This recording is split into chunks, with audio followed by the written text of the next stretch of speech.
Hi, my name is Kearney, and this video is going to be about the importance of lecture-based teaching over web-supported learning in higher education. Many students are finding themselves looking for the most affordable way to receive a higher education. College is becoming more and more expensive as time goes on, and students now more than ever are looking for other options, and technology has made receiving a degree much easier with all the formats available today. The most common threat to the traditional lecture-based learning is the option for students to take the same classes online. First, I'm going to introduce what the traditional college student is defined as. According to Stephen P. Pelletier, only 16% of college students fit the so-called traditional mold, which is 18 to 22 years old, financially dependent on parents, in college full-time, and living on campus. Being a traditional student, I found researching in more depth about traditional versus online schooling to be very interesting. Before researching, it was very easy to understand why online learning seemed like a sweet deal. The student wouldn't be in a financial pit after receiving their degree. You can choose your own hours, and you really don't even need to leave the comfortability of your own bed. To start, online learning was designed for older students that couldn't attend a physical college but needed to receive a degree.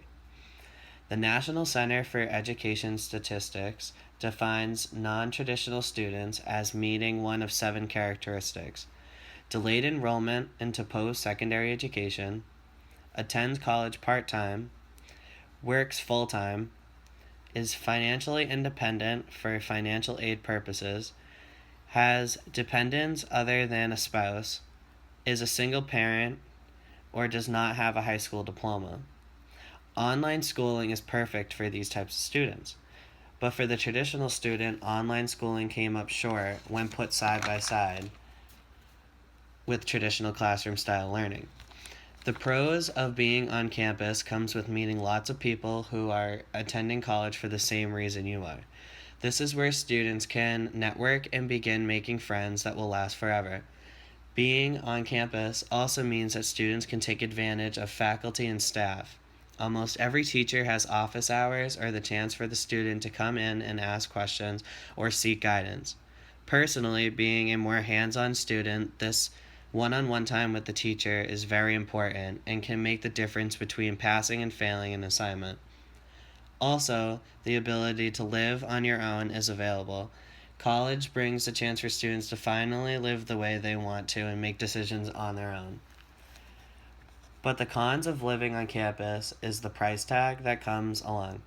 Living on campus is very expensive without financial aid, but an easy way to receive all the positive aspects of college would be to commute to school.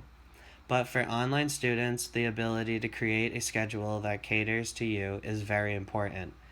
Online schooling also doesn't have a hefty price tag like living on campus, but the cons of online schooling outweighed the pros.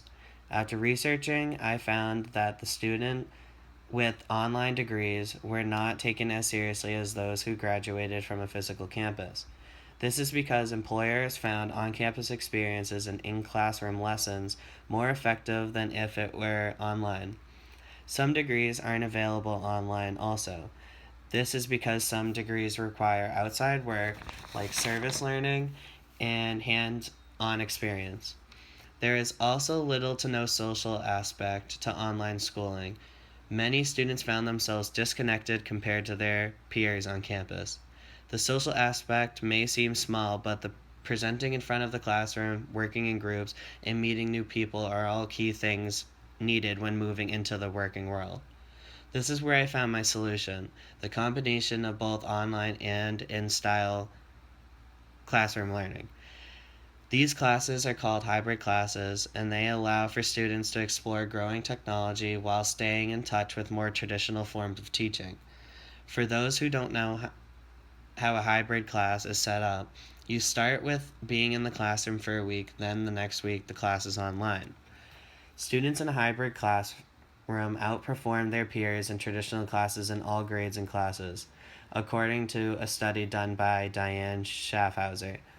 More than 9 out of 10 schools using hybrid learning programs reported higher academic performance on standardized tests compared to traditional classrooms in the same school or district or state benchmarks.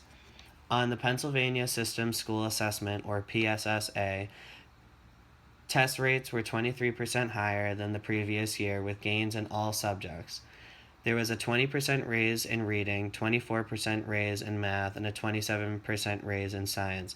The data proves that there is a lot of potential for these hybrid classes. So, just to conclude, the blended style of learning of hybrid classes has proven to be highly effective, and if implemented in classes nationwide, an increase in test scores will be seen.